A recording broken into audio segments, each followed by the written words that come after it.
If you've ever felt like you're stuck in a loop of anxiety or self sabotage, despite your best efforts, the problem isn't your willpower, it's your programming. Today, we're looking at how we rewire the subconscious patterns that keep us small so you can finally step into the life of calm and confidence. Welcome to the Champion Mindset Collective podcast. I'm your host, Anthony Dyer, and today I'm looking forward to a conversation about something that touches nearly everyone's life at some point, the hidden power of the subconscious mind.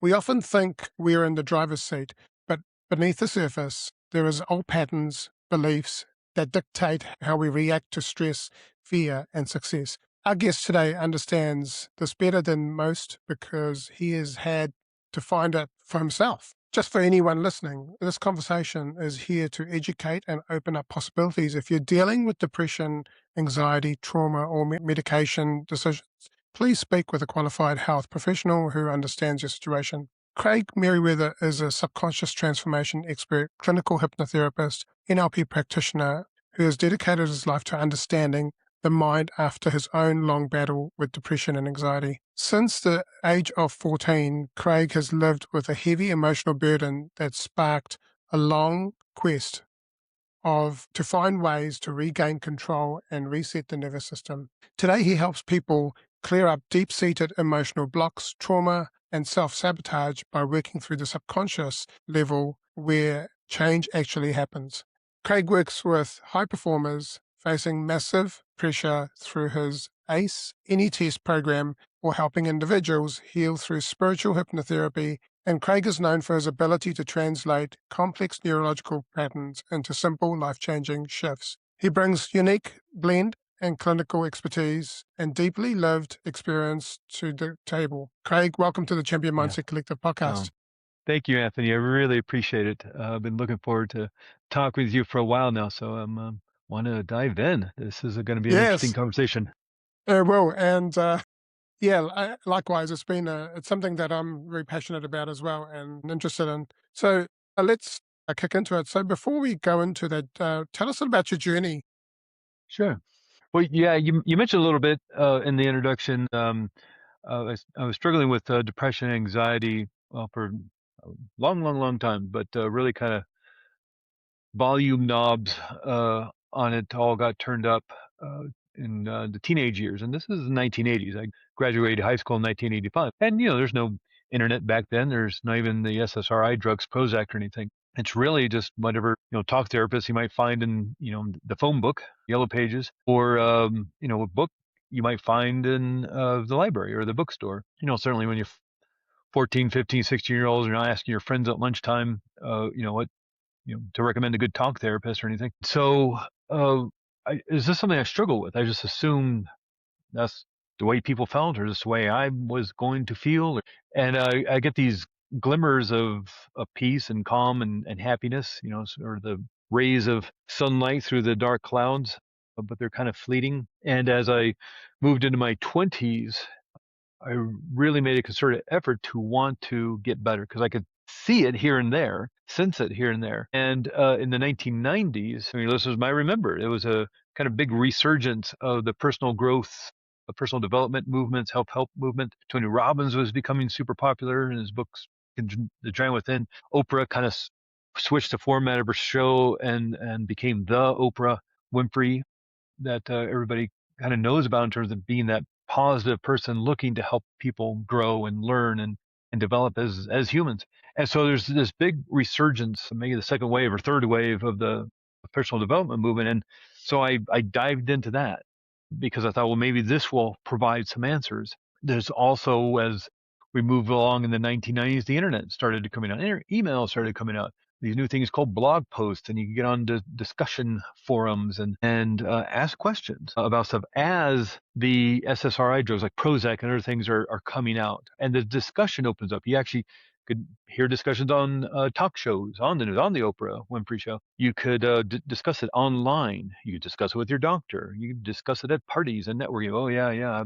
And what was interesting about it was that you realize, oh, I'm not the only one. I'm not alone. I'm not this damaged, broken person and nobody, I'm the only one who's ever experiencing this and nobody understands it. There's so many people were struggling with this. And one of the things that kept being brought up in terms of, at the end of a book or an article in a magazine or a blog post or something, there'd be like, here's the 5 ways to change your life. Here's the 5 things you can do starting today to help kind of create healing and new patterns and beliefs you have about yourself. And one of them was always hypnotherapy. The other 4 would be different, but one of them was always hypnotherapy as a way to tap into that healing power of the subconscious mind. And so I started using it, found somebody I could work with, and I created some deep healing work. And as I kind of moved throughout my life, I kind of slowly kind of moved my way into this more healing work until eventually kind of as a big pivot in life, later in life, kind of the not so much a midlife crisis, but just how can I help give back? And this just fascinates me, this ability to tap into the power of subconscious mind. So I went to this great school, Hypnotherapy Academy of America. It was this in-person school where you went to really train in depth in this work. 500 hours Mm. of this work. It's 2.5 months. It's 10 weeks, 9 a.m. to 6 p.m. Monday through Friday. Really intensive education to learn how to do this on top of all the continuing education and conferences and classes and things since then. Because I think, to me, in the work I do for myself, and as I've worked with others, this is an extraordinarily powerful way of creating change in life. And so that's a kind of a quick little 3-minute or so introduction to me over the last 45 years. Mm. So it's kind of a slow drip in terms of finding healing for myself. But this is one of the things that works extraordinarily well. There's all sorts of different tools out there. Mm. There's 8 billion people here on Earth, and we're all dealing with something, and maybe in a sort of different way. And so what's nice is all these different tools, whether it's talk therapy or EDMR or something like hypnotherapy or acupuncture or a yoga class or a massage or something. There's Mm. all these different tools and techniques to help with the healing process, and maybe they all get combined in some sort of way. But what I've always found fascinating in my life and just the interest in this work in terms of the subconscious mind and creating that placebo effect, instead of tricking you into the placebo effect by pretending this is real medication, only it's really a sugar pill, to trick your mind into healing yourself. Let's just do it on purpose. And that's where a Mm. lot of these tools and techniques under the umbrella term of hypnotherapy come in. Yeah, there wouldn't have been the awareness back in the 80s and pre-90s of what was going on, right? If you just thought that this is what was happening to everyone, or that it Yeah. just happened to me, like you said, absolutely, there's been a growth of self-development practices around. So when you were in that space, did you Hmm. feel like you were just fighting against yourself? Oh, that's a great question. I don't know that I would say so much I was fighting against myself. It was more as a resignation that this may be the way it is. Because it's sort of like that thing of how do you explain color to someone who's been blind since birth? How do you explain that to somebody? It's sort of like, well, it was like, I don't know any better. So why would I know to reach for something I didn't know was possible to reach for? I just kind of assumed either that I was broken in some way and I didn't know how to fix it, or it's just this maze is the way everybody is. It seemed like other people were lighter and more at peace and calm and having fun and excited about life, and I just wasn't. I didn't understand that. I didn't know why. And like a lot of us, especially listening to these kind of podcasts that and episodes that you're dropping is like we want to find something to help create a better life. And I wanted that. I just didn't understand what it was or how to do it. Other than I just like I'm kind of hurting and I don't know how to fix it. And nobody else seemed to really understand or care or notice. And so it was like, what do you do? Do you jump up and down and wave your arms? Do you just settle into this? Is there something that can be done? And I think that's where a lot of the fascination about the personal development movement, again, because Tony Robbins got super, super popular in the late 80s, early 90s. And so it's like, well, here's something that may be possible to help. These different kind of understandings of how mind works and how healing happens. And it was just, again, kind of a slow drip of understanding that and working with it until I found something that helped me specifically. Yeah. Was there a specific moment that, when you realized that that the traditional thinking wasn't working for you, it wasn't gonna be enough for you? I don't know that there was a specific moment. The one thing that always sticks out in my mind is I went to a pretty small school, high school. I think there was like 100 kids, 90 kids in my graduating high school class. And there was a counselor at school. There's the principal and the vice principal and all the teachers and then the counselor and this and then that. And to me, a counselor was, oh, that's like a talk therapist kind of person. And I think that what they meant by counseling was like, oh, they'll help you decide which college and university to go to and what career path to get into due to your interests and what you're good at doing and all that. But just like, oh, if you need an appointment to see the counselor or something. And so I thought this is, I don't know, junior high, not junior high, I mean junior year of high school. So, 16, 17 years old, whatever that was for me. And I remember writing a note that you could like slip in, like, hey, I need to figure out if I want to go to this school or that school, or if I should be an engineer or a lawyer or a doctor or whatever. And you make an appointment with the counselor. And I wrote something in there that like I need help. I'm depressed. I'm anxious, Mm, and never heard back from them.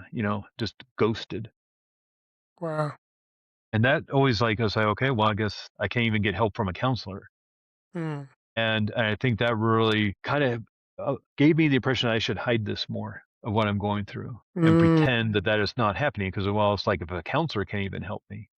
And even then after I was like, well, maybe it's not that kind of counselor. Maybe it's a counselor like I should have asked like what my what university I should go to. Even if like that was the case, which probably was, why wouldn't they have reached out? It's like, hey, I'm not that kind of counselor, but let me find you some help. Or I know somebody you can talk to, or just hey, let's talk anyway. I'm not a professional, but tell me what you're going through. Maybe I can help direct you into the right, the right person to talk with, or the whatever. And there's just like they just probably read it, crumpled up the paper, thought maybe I was joking or something. I don't know.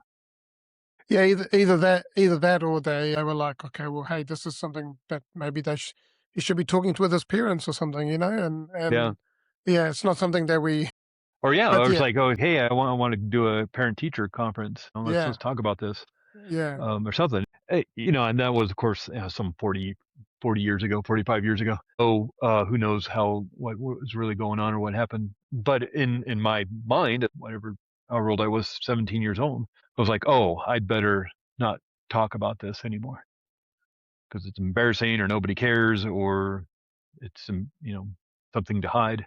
So that's what I did, and that's where a lot of them said, well, I can get a book and go read that on my own and try to figure this out myself. And it wasn't until later, maybe even like a decade later, where it's like, okay, well, one of the best things you can do, according to a lot of these articles that I was reading and getting a hold of in books and things, was, oh, okay, well, one of the great ways of being able to tap into the power of your subconscious mind is hypnotherapy. And so that's when I was like, okay, well, maybe I can look for somebody who can help. Because it kind of mm. turned me off for a while. If counselors can't even help me, then what's the point? Did you know anything about the subconscious mind, or did you know? No, just whatever. I mean, probably I was introduced to all that certainly in at school, college, psychology 101, and whatever that entails in terms of understanding about ego and the id and the superego and all that stuff. And the theories of Freud and Carl Jung and all that kind of fun stuff. But in terms of maybe understanding more about how you can use it for, I think Mm, that kind of Tony Robbins personal development kind of work that he and other people were putting out there, and Oprah was talking about and all this stuff. Well, that was my kind of introduction to it. Those were the beginning stages. That was my 101 classes into understanding more about how you can create change. Was all that yeah, work in the early 90s that was coming out. yeah, yeah. So for people who hear the word hypnosis, and think that stage shows or All right. clucking like a chicken. What is really hypnotherapy? Yeah, that's unfortunate because I think that turns a lot of people off to even wanting to investigate it because they see a movie or a TV show and they see the Las Vegas shows or the comedy club shows and it's weird and strange. But Mm, what therapeutic hypnosis, it's not about taking over control. It's not mind control. It's not brainwashing. It's not turning you into a zombie or Manchurian candidate to assassinate the prime minister or whatever. It's about actually getting back control, because a lot of times people are coming to this work because they're dealing with anxiety or overwhelming anger or resentment. Some others may even physical pain, that they've been to the Mm. doctors and they've been to the physical therapist and they've done all this stuff and they're still hurting. There seems to be no reasoning behind it. And so they're kind of last hope, which is what I've noticed in a lot of people who are hypnotherapists. Notice that we're kind of on the bottom of the list. And because we're the, I don't know, the voodoo doctors or something, witch doctors. And it's like, well, I got nothing else but go to the witch doctor and the hypnotherapist. And so they come to a hypnotherapist. But understand this is more about giving you back that control, because if you're reacting to triggers in life, known or unknown, maybe you don't even know what the triggers are, and all of a sudden you just feel really anxious, or somebody feels really angry or resentful or afraid. You Mm. don't know why. Well, it sounds like you're already out of control. So what this does is give you back that control, because you're changing those instructions on how to keep yourself safe. You're changing the patterns and the behaviors and the mindset around yourself, and whether you're worthy or valuable, and whether you have anything to offer to the world. You Mm. may have been told for many, many years as a child that maybe you weren't, and you accepted that because you were a child and you didn't know any better. It's like, well, why don't we change that? That's totally up to you. So it's giving you back that control. And unfortunately, they use it as a trope and a cliche to move the plot forward in a movie or a TV show. But I understand that's a fictionalized thing. It's a fictionalized story. What hypnosis is a brainwave state. And the kind of famous brainwave states we learned about back in school were beta, alpha, theta, and delta. And it's literally just how fast your brain is processing information. And so when somebody's in the present moment, they're focused on the task at hand, like, we're having this conversation, you and me, Anthony, and we're focused on what's going on. We're probably firing brain cells at about 18 cycles per second. And so we're in the beta brainwave state. We're in this conscious awareness of the present moment. But let's say, you're like at a boring meeting at work, and it has nothing to do with your department or what you have to do, or you're back in high school, maybe high school math class or something. Maybe you're driving home, and all of a sudden your mind drifts away. Like you're driving home and you don't remember the last 1 or 2 minutes, and you find yourself in your driveway or at the parking spot at the store or something, and your mind drifted off. You don't remember driving the last, or maybe you miss your exit or something. It's like, well, your subconscious mind took over the driving, like it knows how to walk down the street or it knows how to tie your shoes and all that stuff. Well, it took over driving because you've probably driven wherever you went to hundreds of times, maybe thousands of times if you lived there a lot of years. Well, your subconscious mind took over, your conscious mind drifted off, and you started thinking about something maybe in the future. You got people coming over for the weekend, or you got that big report due on Tuesday, or you got to run the meeting on Thursday. You got to get the PowerPoint done because you got the conference. You start thinking about something, maybe the vacation you took last year, and maybe, oh boy, if we did that again, I'd want to get the same hotel. And you start thinking about all this stuff. Well, you altered your state of consciousness while you're driving, while being in that meeting, while being bored back in high school math class. Let's say, and I don't mean to put math teachers on blast, I'm sorry. Let's say I'm back in a class in high school I didn't really like, I wasn't into it, but I got to take notes. I'm just going to be on the final exam. I got to do well in this class. So I'm taking notes and I'm really paying attention, but it's boring. And so I just start staring out the window and my mind drifts off. It floats away. The teacher's still talking and everything's still going on, but I'm not paying attention. I have no idea what's happening because I've moved in a more daydreamy state. I started thinking about the weekend or something else. And then I've literally slowed down how fast my brain is processing information. So I went from 18, 20 cycles per second in the beta brainwave state down to 12 cycles per second in the alpha brainwave state. And then maybe like my eyes get kind of heavy and tired and I start nodding off. I'm not really asleep, but I'm not really awake either. I'm in the theta brainwave state. Now I'm firing about 6 cycles per second. So I'm in that hazy, dreamy state. And I can't really tell where I am because I'm in the sleepy, not really asleep, but not really awake state. In a minute, I might be actually asleep in the delta brainwave state, firing at 1.5 cycle per second. But the teacher sees me, says, "Hey, Craig, why don't you come up here and do the problem on the board?"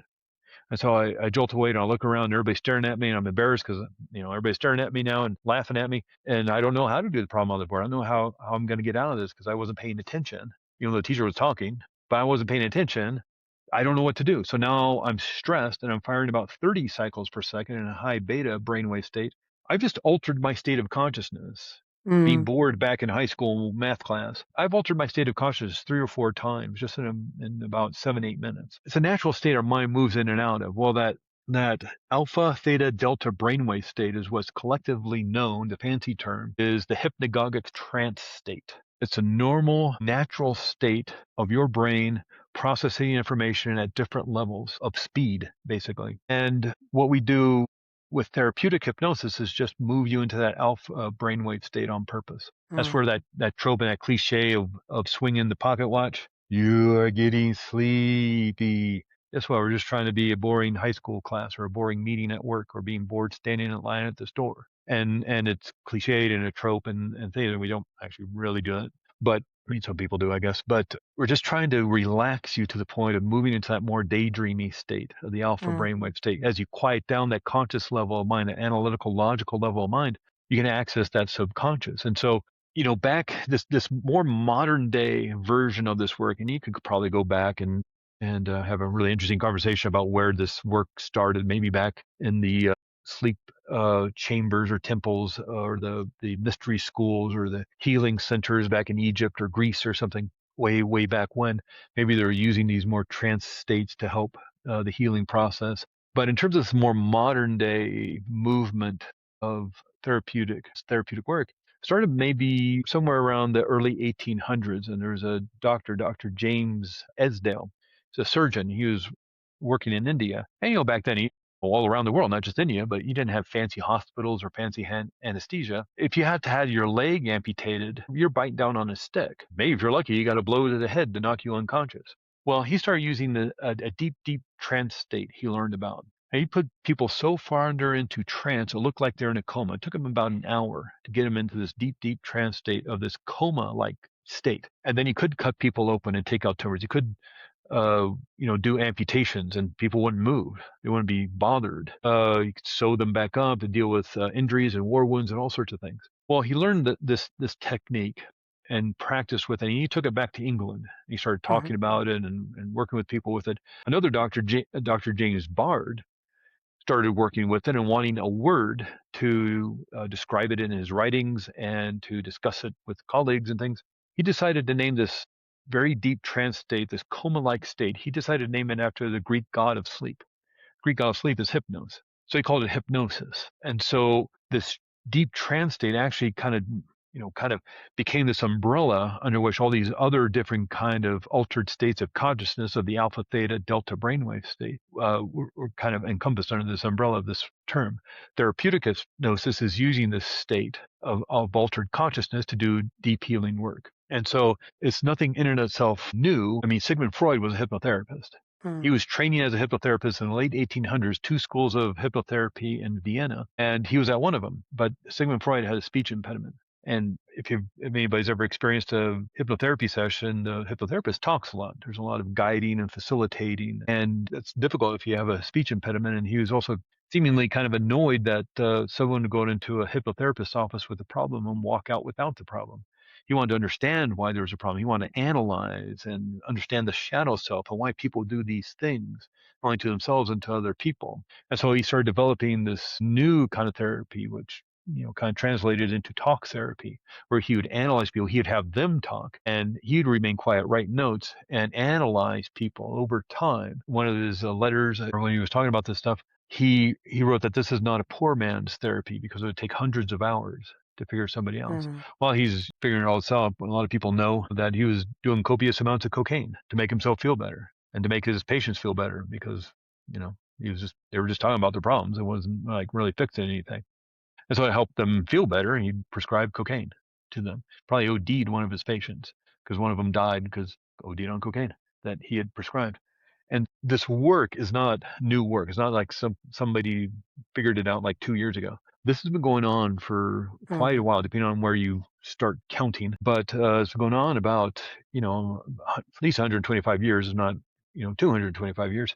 And at least a modern day version of this work. And it's very powerful because what we're doing is tapping into the placebo effect. I mean, people probably know the placebo effect. They've heard of it. It's not a trick. It's not fake. It's the mind healing the body. And the reason why pharmaceutical company, let's say, is doing research on a new high blood pressure medication. Well, they have to have that control group that gets the sugar pill because they know they're going to accidentally influence people to heal themselves. So they have to account for that. So the brochure about the research, the website where you go to sign up to be a part of the research. When you go to the research office, the way the research office looks, the way it smells, the white lab coats people may be wearing, the clipboard and pen you use to sign the waiver to be a part of the study. This is all influencing people to heal themselves. Mm. Mind healing the body, the subconscious mind healing the body. And so they have to account for that. And so they have the control group, the people get the sugar pill. Let's say 30% of the people with the sugar pill get better. Well, with the real medication, let's say 40% get better. Well, they actually have to subtract 30% because maybe they influenced those people to get better as well. And the medication had nothing to do with it. Mind healed them. Well, that means that really only 10% got better. And that's good enough. And they'll put it on the market at $80 a pill. But more people got better healing themselves through mind. But there's no big $1 billion payout at the end of the year, because you can't patent somebody's subconscious mind. You can't copyright somebody's subconscious mind. So, well, let's develop a pill instead. But more people, healed themselves in that instance, and made a example, and that's because people heal themselves. Is that there's a quote by William James, one of the kind of pioneers of modern psychotherapy, and he said to prove that all crows are not black, you only need one white crow. And so even if you're doing an experiment and like 90% of the people get better on the medication and only 1% got better, there's 100 people in the control group and 1%, one person got better. All right, well, there's your one white crow. That means people can get better through mind, And so what hypnotherapy is about is tapping into your potential to do that. Now, there's 8 billion of us. There's not one size fits all, and there's all sorts of issues that people deal with throughout their lives in terms of how they grew up and maybe the trauma or the abuse they went through, or just the suggestions that they received about themselves through teachers and bullies at school and parents and whatever. And so it's not like a one size fits all. And that's why under the umbrella term of hypnotherapy, there's all sorts of different tools and techniques to use depending on what the person wants to work on.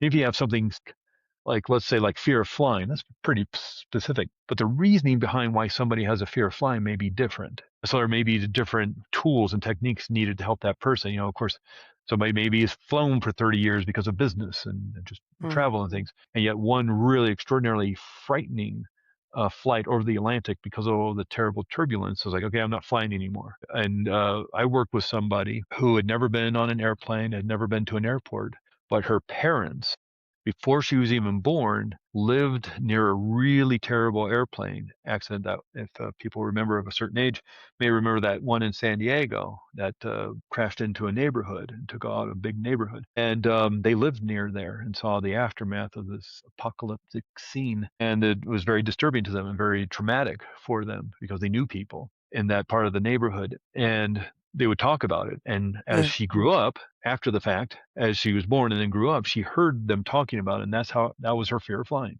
So that's very different than the person who flew for 30 years. And then because of one incident, very frightening incident, has fear of flying. Her fear of flying is very different. Same specific issue, but maybe different reasoning behind it. And so that's where, working with somebody, certainly there are recordings on YouTube and I guess Spotify and SoundCloud and all those places where you can do hypnotherapy, visualization exercises and different techniques. But sometimes you need that specific to get that kind of detail in order to create the deeper healing work. And so that's why working with somebody can be so powerful. Yeah. Yeah. Let's talk a little bit about the subconscious mind and how much of our daily life actually is shaped by the patterns that we're not even aware of. Yeah. Uh, Yeah. That's a really interesting conversation. In terms of that, and this could probably be an 8-hour conversation about just that one question you just asked, and still not having any real definite answers. Might have more questions than answers by the end of it. But in terms of how you move through life, it's all about the instructions that were installed and planted within the subconscious mind, maybe on purpose, maybe accidentally, maybe a week ago, maybe 50 years ago, maybe when you're a child. And these instructions sort of like computer code. And if somebody's writing an accounting program for their business and they put in their 2 + 2 = 5, well, that's what you're going to get out. That's the equation. That's the algorithm that's going to influence all the other equations that come out of there. And it doesn't matter how much you get frustrated and slam your fist on your keyboard out of frustration. Doesn't matter how much you vent to your friends of how unfair it is or go to counseling. Doesn't matter. Maybe you take a Sharpie and a marker and write 2 plus 2 equals 4 on your computer screen. It's not until you go into the computer code, look for that code, and look at it. Oh yeah, 2 plus 2 equals 5. That's weird. That's strange. Amend it, edit it, delete it, write in new code. 2 plus 2 equals 4. Press save, and all your equations equal out. It can be very, very powerful work. And really, a lot of this work is not so much hypnotizing you, but dehypnotizing you. Because you may be hypnotized to think that you have no value or you're worthless or you can't do anything right. You may be hypnotized to think that money is elusive to you because you just can't, you're not a great earner or you can't provide for your family. You may have hypnotized yourself to be so stressed that there's lower back pain or something. What if you dehypnotize yourself from those instructions and those suggestions that maybe got put in there accidentally and unconsciously, maybe through a traumatic event someone experienced as a child, and you dehypnotize yourself from that and put in different instructions. And so the subconscious mind, its main job is to keep you safe and protected, which doesn't necessarily mean happy and successful. It means protected, it means safe, it means your survival is paramount and key. Now, of course, the subconscious mind is running your digestive system, it's running your immune system. It's, you get a cut on your finger, it's healing that, a scrape on the knee, all these things you don't have to think about. Taking a day-old baby to that of an adult. Again, all things you don't have to think about powerfully of, growing hair, growing fingernails, all this kinds of, eliminating cells in your body to grow new cells and divide those cells. All this stuff is happening without your conscious awareness, all being run by that unconscious part of mind. Is holding on to habits like tying your shoes and walking down the street and riding a bicycle and all that kind of stuff. But its main job is to keep you safe and protected. And one of the ways it does this is by holding on to old hurt and pain as a way of remembering that you don't want to experience that ever again. So sort of like as this filing cabinet, in the top drawer of the filing cabinet, all these files of hurt and pain and trauma and embarrassment, humiliation and fear, and all these things you've gone through, whether maybe recently, like a few weeks ago, to maybe yesterday, all the way to maybe you're 1 or 2 years old. Mm. And as you move through your day, as you filter all the information through your 5 senses, what you see, hear, taste, touch, and smell, it gets filtered through that filing cabinet. If anything registers one of those files or triggers one of those files as being, hey, this is dangerous, because it sort of looks like that thing that happened 50 years ago, you'll get the warning signals. Now, when somebody pulls a fire alarm in a building, the warning signals go off, the sirens, the strobe lights, warning everybody there's danger, you need to get to safety. Well, we also have a warning system. Instead of sirens, we have feeling states, feeling state of fear, feeling state of anxiety, feeling state of overwhelm or worry or anger. These are all warnings that there is something dangerous in our external environment. Kind of big issue with being human is that the mind can't tell the difference between what's real and what's imagined. And so, as an example of this is most noticeable if you, Anthony, or the people listening, if you've had this experience, or maybe your kids have had this experience, having a nightmare in the middle of the night. It doesn't matter how realistic that nightmare is. Maybe a veteran having a PTSD dream about being back in combat in the front lines, the horror of that, even though their war was 40 years ago. Or maybe something super ridiculous and dumb and impossible, like a cheeseburger's chasing down the street throwing coconuts at your head. It's dumb. It's never going to happen. But in that instant, even though in both scenarios, the person's safe and sound and comfortable in bed under the covers, sound asleep, the mind thinks they're under attack by a cheeseburger throwing coconuts at them. And it has a shoot first, ask questions later. So it's like, well, that's weird. That would never happen. It's a no, you're under attack. And it'll literally change your physiology in deep sleep. Brain will start creating the adrenaline and cortisol, those hormones, jumping in the bloodstream. The heart starts racing to get into the big muscle of your arms to fight, big muscle of your legs to escape, turning down the power of the immune system, the digestive system, other systems to get that energy to the big muscles to fight and escape and to armor yourself. You start breathing, shallowly to get quick oxygen. Get so much cortisol in your brain that it wakes you up, consciously wants you aware to look for that danger, all because of cheeseburgers chasing down the street. So you can imagine what's happening in your waking world. If that's what can happen in deep sleep and with something so ridiculous. So that's the subconscious mind. It's this emotionalized part of mind that's trying to keep you safe and protected using the events, situations, and circumstances that you've experienced in the past. Maybe very recently, like yesterday, maybe 50 years ago when you were a little kid. Well, the conscious mind, that's the logical mind, the analytical mind, the mind that creates your goals and creates the plans to achieve those goals, your plan for your day, the plan for your week, your 5-year plan, willpower to go after their plan, all very logical as you analyze your life. Well, what neuroscience says is that conscious mind only makes up 5% of mind. Subconscious mind makes up 95% of mind. So when there's conflict between the logical mind and the emotional mind wins every time. That's why none of this has to make any sense. That's why Mm. some other therapies, and not to put talk therapy on blast, but just as an example, why some people can find that frustrating, especially even after years of doing talk therapy, is that you're logically trying to find a solution to an emotional Emotional. problem. Yeah. Maybe that started when you're a child. Mm. And maybe as a child going through some trauma or some abuse or some other, intense issue, the best thing you could have done to keep yourself safe as a child was to hide or to keep yourself, hidden or to keep your voice low. Well, that may have been the best thing you could have done to keep yourself safe. Good for you. That was the best thing you could have done. But that's not going to work when you're in your 20s or 30s or 70s or 80s. But nothing's going to change until you change those instructions. Yeah. You know, yeah, 2 + 2 = 5 got in there. Maybe that was a useful equation in terms of trying to figure out whatever it is algorithm that person needed to create. But later on, when the business shifted, that doesn't work anymore. Okay, well, change the code. And I don't mean to make it sound so easy and simple, but sometimes it's that easy and simple. Yeah, it is a program, right? It's a program that we've basically been running for a number of years. Yeah, We keep yeah, keep getting number of this decades.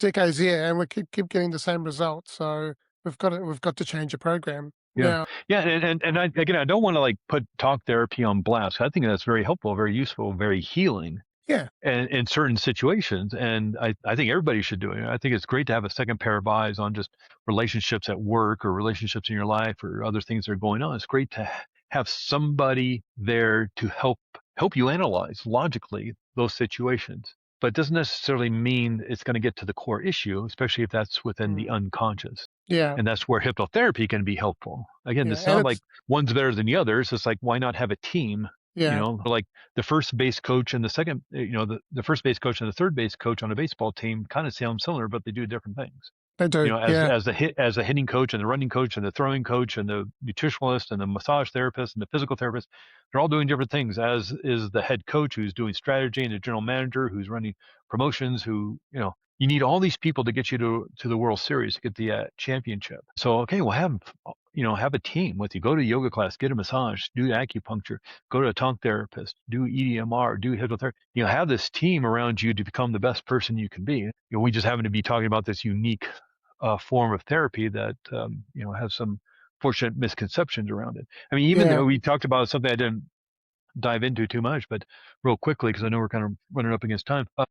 We talked about the whole cooking like a chicken or these shows where you're dancing like Michael Jackson or singing like Elvis Presley up on stage. They're making you do all this stuff, barking like dogs and quacking like ducks. And understand that everybody up on that stage volunteered to be up there. You can't make anybody do anything they don't want to do. And I don't know why people like doing that. It's they want to be star of the show. They want to be part of that experience. They want to have a funny experience to have a video to put on Instagram or TikTok. They want to be silly in front of their friends. I look at them at the end of the show. They all have a big smile on their face because they had a great time.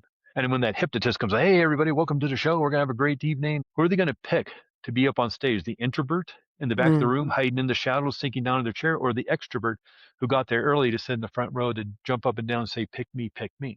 One of yeah, those two people is going to do a better show. yeah, And even if, like, let's say somebody lost a bet, it's like, well, if you lose, if you get this answer wrong, then you have to later tonight go up on stage and do the hypnosis show we're going to. Even if they did that, okay, well, I guess I lost a bet. I have to go up there and do this strange in front of all these people. They're going to be excused from the stage because they're not going to do a good job.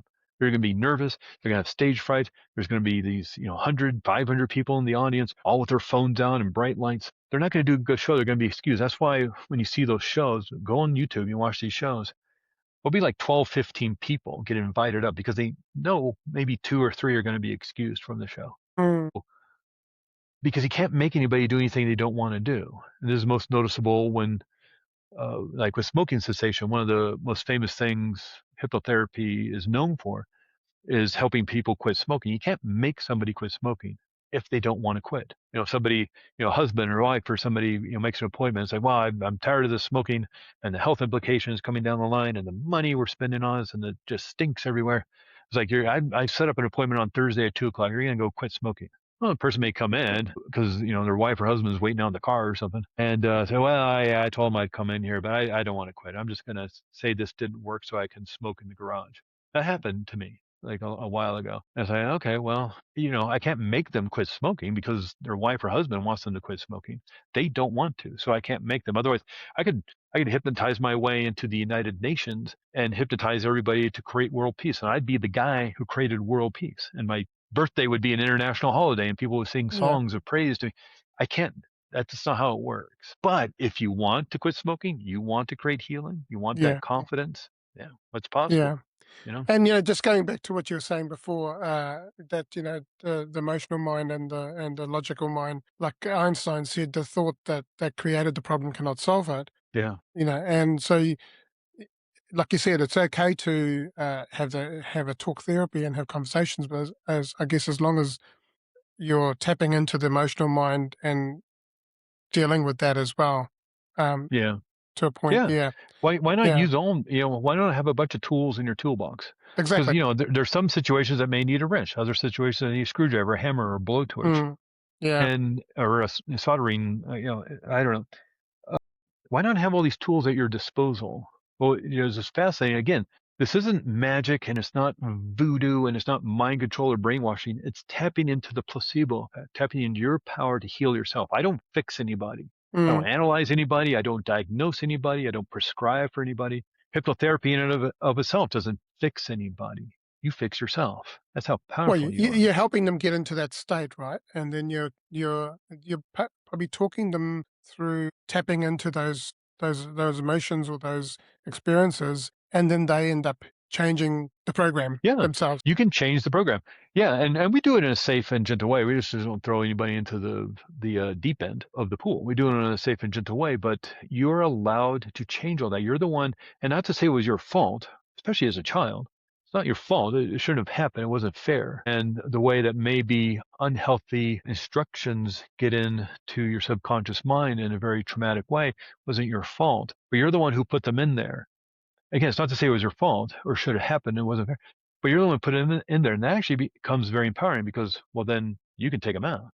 You can Yeah, change them. You're the one who put them in there, and the information in there may not be accurate. So change the information, and it may be done in a more symbolic and metaphoric way. Just like Sigmund Freud, Carl Jung, Milton Erickson, Laura Fitzpearls, they all discussed how the subconscious mind speaks to us in metaphor and symbolism and dreams and imagination, and we can speak back to it in metaphor and yeah, symbolism and imagination and storytelling. And so that's why a lot of when you maybe listen to recordings, or if anybody's ever experienced hypnosis or a hypnotherapy session, it was like, well, they had me walk through a beautiful healing space and I went to a waterfall of blue healing energy, and not only washed away the stress and tension like a beautiful shower, but this blue energy moved through me and pushed out all the stress from my mm, brain and my mind and from my heart and my lungs and pushed it out the bottom of my feet. Is there a waterfall of blue healing energy? No. But you can imagine that. And just like a cheeseburger throwing coconuts at your head can change your physiology mm, into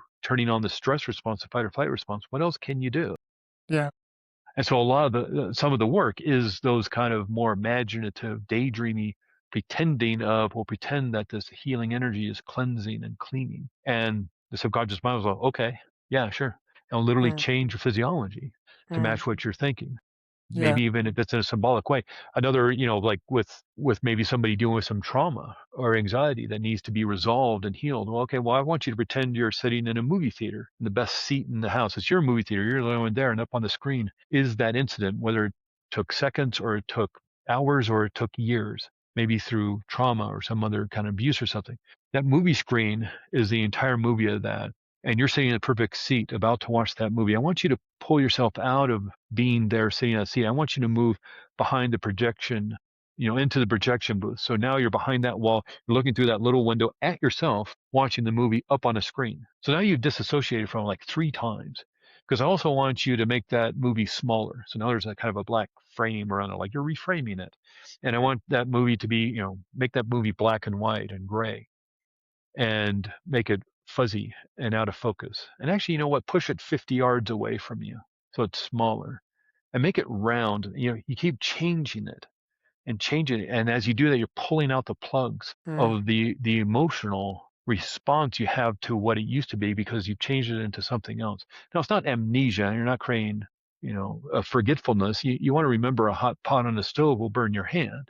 That's wisdom. Mm. You don't have to keep the hurt and pain of it anymore. And so you may rewind that movie because we all know what a rewound movie looks like. People walking backwards really fast and talking in gibberish. Subconscious mind can't rewind emotion.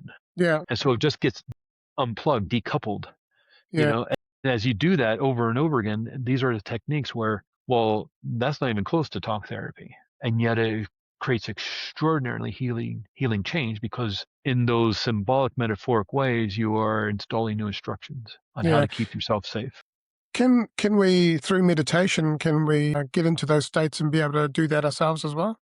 Absolutely, 100%. Yeah. Yeah, because again, I'm not doing anything to you. And Yeah. people listening to this may have gone to a hypnotherapy session and just, oh, I couldn't be hypnotized. It didn't work. And I'm one of those people who can't be hypnotized. There's research out there that says 20% of people can't be hypnotized. And I'm one of them because I know I have ADHD and I can't focus. And I went to hypnotherapy and it didn't work. It's like, no, you can be hypnotized. You just didn't want to, maybe unconsciously, but you felt uncomfortable Mm. in that situation, maybe with the person. I do most of my work over Zoom. Maybe you're uncomfortable in Zoom, maybe in the office with the person. Maybe unconsciously you just weren't ready. Maybe consciously you weren't ready to create that healing right then. And so you did not allow yourself to move into that alpha brainwave state. You're on hyper alert because you felt uncomfortable. Maybe somebody actually has done one of those research things at the universities where they claim that 20% of people can't be hypnotized. It's like, well, it's because you didn't feel comfortable with the people, with or lack of empathy or compassion or whatever the situation was. Like you didn't feel comfortable, so you didn't allow yourself to be vulnerable enough to move in that state.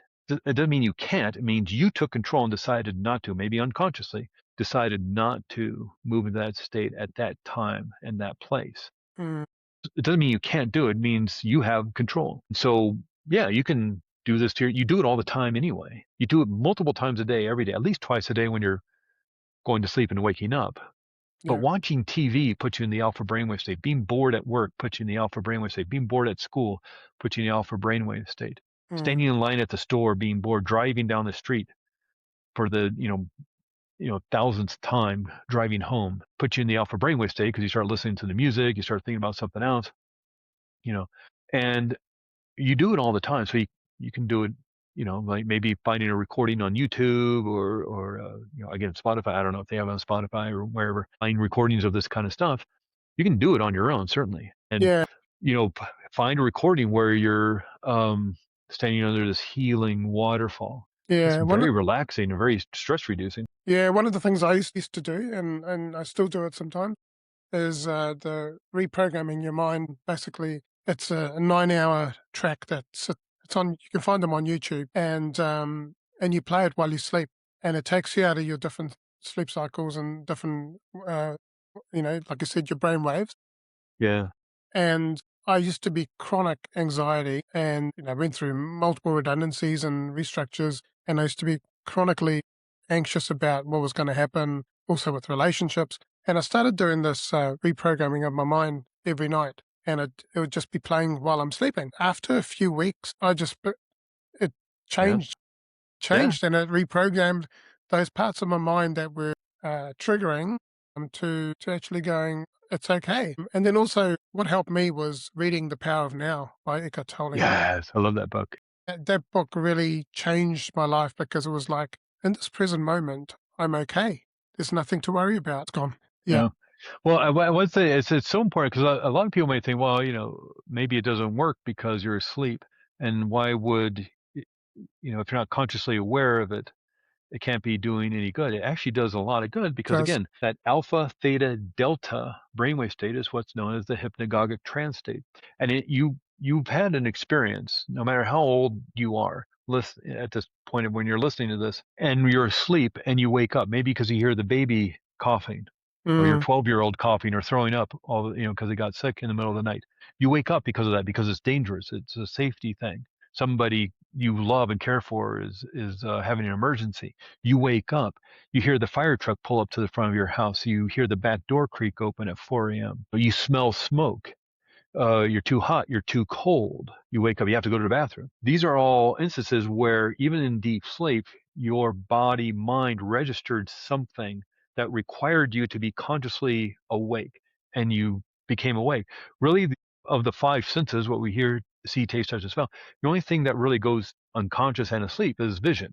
We're still hearing, we're still smelling, we're still sensing temperature. And so again, when the baby cries out or coughs, or the 12-year-old, or gets sick in the middle of the night or something, you're going to wake up. Or the child comes in, mommy, or daddy, you're going to wake up. It was a whoa, whoa, whoa, so something's happening. So you're hearing all that stuff. So imagine, what if you're hearing in a deep, deep trance state of sleep, the delta brainwave state?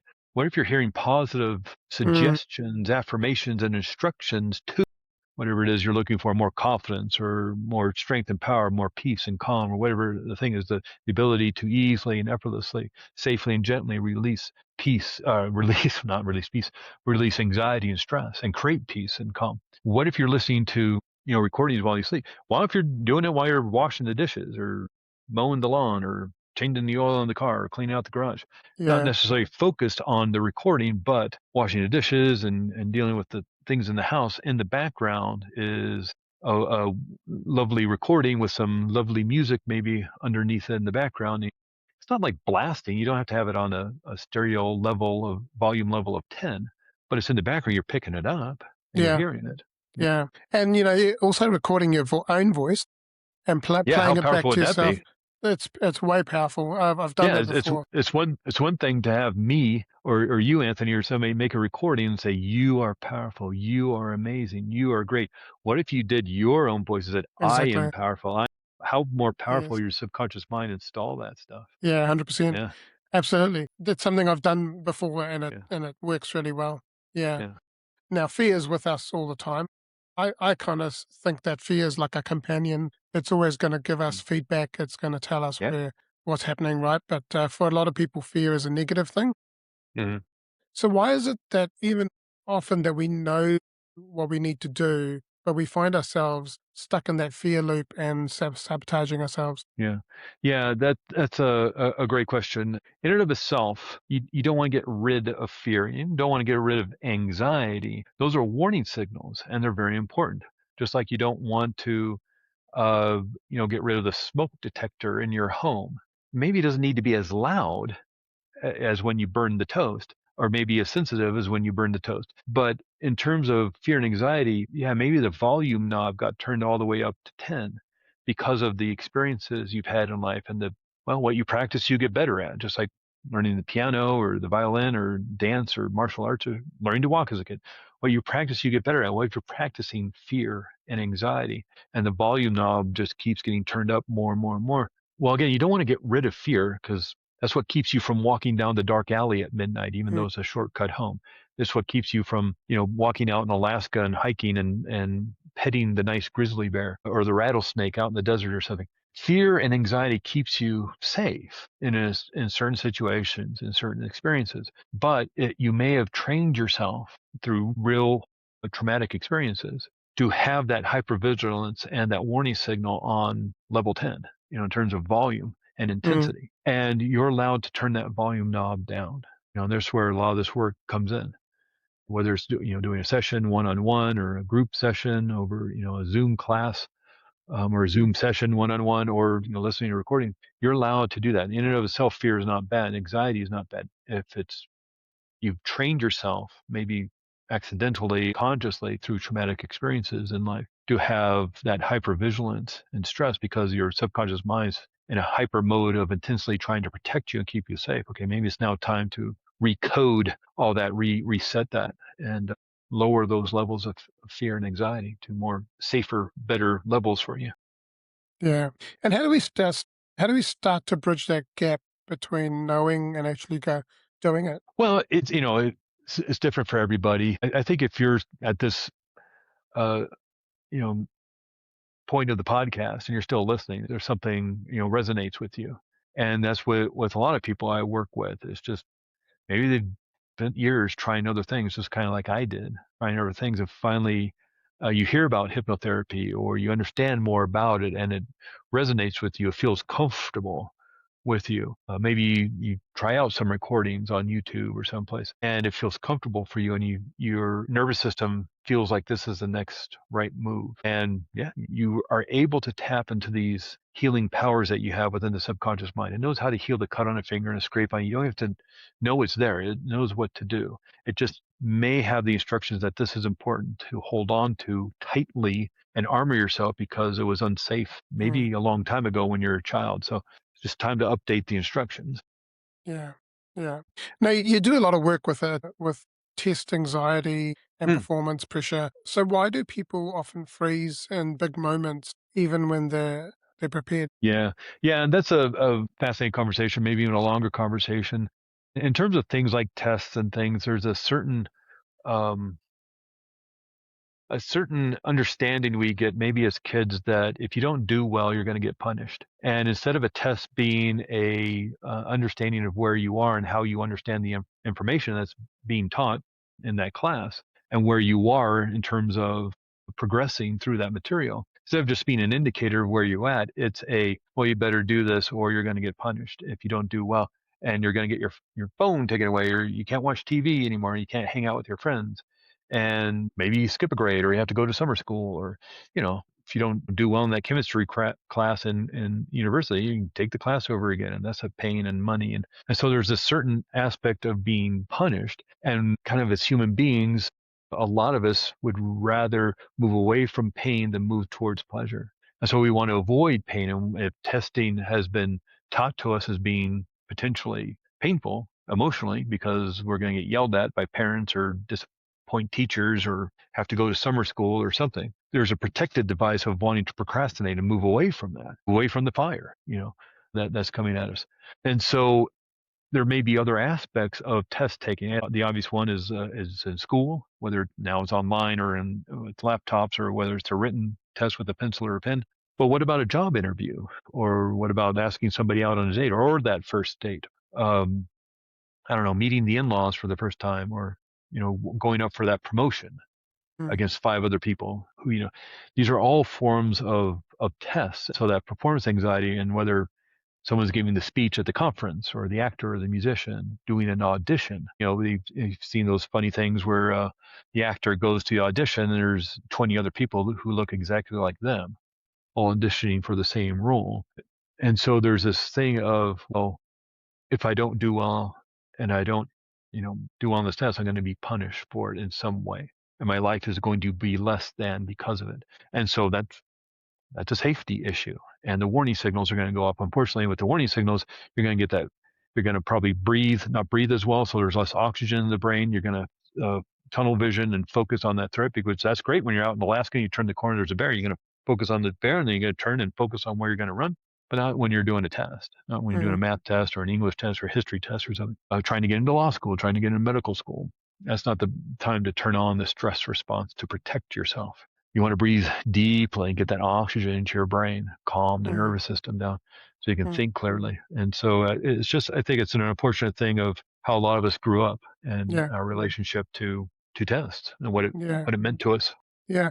Yeah. And what are the types of people that you work with, or who are your clients that you work with generally? Generally, I've worked with 8-year-olds who had been struggling with nightmares for 2 years straight every night, or either mom or dad had to lay with them in bed after they wake up screaming in terror. I've worked with 80-year-olds who had been struggling with anxiety for most of their lives, and everybody in between. And so whether you're a PhD or you're a high school student, or you're, a lawyer or a doctor or electrician or a plumber, or it, it's your subconscious mind, and we all have these patterns, and if they're not working for you or they're interfering with life, you're allowed to change them. So it's not only a certain kind of person can do this. Everybody can do this because you're already doing it. You're already programming yourself through the Yeah. situations, circumstances, events of your life, and what you hear other people say about you or to you or behind your back or whatever. So you're already being programmed. So all this does is allow you to take control of it.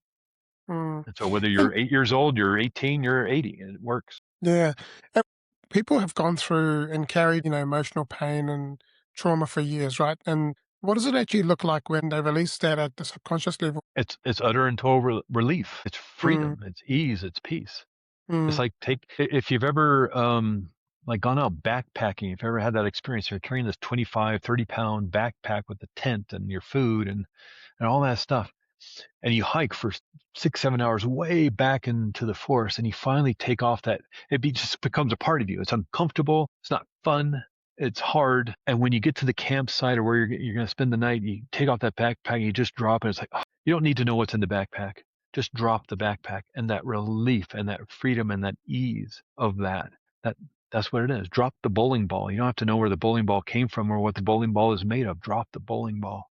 mm, And that oftentimes is it for people. There may be yeah, other deeper healing work that needs to be done, but generally I see people 3 or 4 or 5 times. That's about it. yeah, yeah. What would you say to someone who's listening who feels like they're tired of everything and nothing works? Yeah, that's frustrating. And there's this kind of get to a certain sense of hopelessness. And I want people to know it's like you have the power to change that. And I know it's been hopeless and it feels that way, but because of your powerful subconscious mind, you're allowed to change those instructions. And there may be some deeper healing work because the frustration may come from not really understanding what the core issue is. You've been working on a problem and then another problem, but you haven't been working on the problem because it's been behind that veil of the unconscious part of mind, maybe through protection or safety, or maybe just because it happened when you're 5 or 6 years old. Mm, You know what the problem is because, I mean, not to say it was your fault, but you're the one who's creating it. You're creating the procrastination or the anxiety or the anger or the resentment or the fear. Again, it's not to say it was your fault or should have happened, it wasn't fair, but you're the one creating it. So that means you can change it to something else. You yeah, can create the healing because you know what the problem is. And even if somebody has dealt with some like chronic anxiety, I'm going to guess they're not anxious all the time. There are times when they find peace. Maybe it's just watching their favorite TV show or just that peace at the end of the day when everybody's asleep or they're on their own. Or the subconscious mind knows when to turn it on and when to turn it off. Right. So it knows what the problem is then, and it knows what's yeah. triggering it. All right. So there we go. Yeah, You know, yeah, 100%. yes. Yeah. People who are listening to this may want to get in touch with you or Yeah. Yeah. know more about you. How did they do that? Yeah. Absolutely. Something about what we've talked about today. I know we've gone over a bunch of amazing little topics, and maybe there's more questions now than answers. I'm happy to talk with people and like do a consultation call over the phone or Zoom. I do most of my work over Zoom, so if something we talked about resonated with you, maybe you're noticing patterns you can't break or you feel stuck or you just know there's more to the healing you're looking for, you know, you can come to releasethepast.com. There's craigmerriweather.com, but I know Merriweather is spelled a lot of different ways. So if you go to releasethepast.com, there's actually a free ebook there called Power Behind Your Beliefs that walks you through a lot of what we talked about today in a little more detail about subconscious mind programming. And if you want to go deeper and do this deep healing work on the subconscious level, again, I'm happy to talk with people about it over the phone or a Zoom call or you know what, again, I do most of my work over Zoom, work with people around the country and around the world because you're doing the work and you people feel so comfortable and relaxed in their own homes. When the work's over, you're at home. Yeah, So over the years, I've been doing more and more of that online work. So yeah, releasethepast.com. And if you're interested, I'm happy to talk with you. awesome. We'll put those links into the show notes, but also there'll be a page on the Champion Mindset Collective website dedicated to this episode. So you'll have all the information on there. There'll be all the videos, the article, and a practical guide that you can download for free and take that away with you. So there you got your ebook as well as a practical guide with everything we've discussed. That's going to give you some practical reflection points and also some practical steps that you can take to make changes in your life. Right, now we're at the quickfire round. So we have 6 very quickfire questions. So you can answer these in a single word or a short sentence. Our first question is, how do you define success and has that definition evolved for you over time? Yes, it's definitely evolved over time, and it's more of just being comfortable with where you are in life. And it's not riches, it's not your bank account, it's that you feel comfortable with yourself. Who's been your greatest inspiration and why? Oh boy, that would probably have to be uh, my wife. I know that sounds kind of cliched, but the amount of hard work she does and the stuff she's gone through and how she's changed and created healing in her life has really been inspiring to me. been together for about 40 years now, and she continues to inspire me with all her moving towards her hopes and dreams. That's awesome. What is something that you believe that others may disagree with? Well, certainly something I believe is what you practice, you get better at. And some people may think it's more nature or nurture or something like that, but I think what you practice, you get better at. And that's, of course, great if you're learning martial arts, not so great if you're practicing fear and anxiety. So a lot of this work is also can be helped to improve who you want to be by practicing something new. If you could go back and give your younger self one piece of advice, what would it be? You're not broken, and you are allowed to create the healing change you're looking for. What is one message that you'd like to share with the world? That you have the ability to create the change. Yeah, there may be some deeper healing work that needs to happen, but if you're struggling with some fear, anxiety, or that you feel you're broken and can't be fixed, that's not true. And you're allowed to create the healing change you're looking for. And the last question is, what does it mean to you to be a champion and have a champion mindset? Is feeling grounded and centered in your own self as who you are. And again, not so much the wealth and the riches, but in that who you are as a person, that you feel strong, empowered, and comfortable with who you are. That's being a champion. Thank you, Craig. I've loved this Anthony. conversation. So I think there's so much more that we can unpack. Right. I think it might be good to do like a series of webinars and actually Sure. invite you back and do that. Yeah. Yeah, I'd love that. Yeah. Now, the biggest takeaway I had was that, we're always practicing something, right? And Right. whether it's fear, it's anxiety, it's confidence, calm, or peace. But if we can learn to practice peace, everything starts to shift. This conversation is powerful. It's a reminder that we're not broken. Sometimes we're just running old patterns and those scripts inside that no longer are serving us. They're just something that's an old story that we keep replaying over and over again. As you said before, like the movie, we keep playing that movie, and we've got to let it sort of dim out. So, Craig, thank you so much for your time and joining us and sharing your wisdom with us. To everyone listening, if this episode has spoken to you, please subscribe. When you subscribe, it actually gets it out to the wider world. The algorithms help move it. It's surprising how many people listen to these episodes but don't subscribe. So let's help each other and share it with someone who could actually benefit from this. Someone maybe who may be struggling with their own inner script. You'll find all the links and Craig's works in the show notes and on the website on the dedicated page. So I encourage you to go visit that. And lastly, I just want to say you are worthy and you are loved. Champion your life, champion your greatness, and have an amazing day.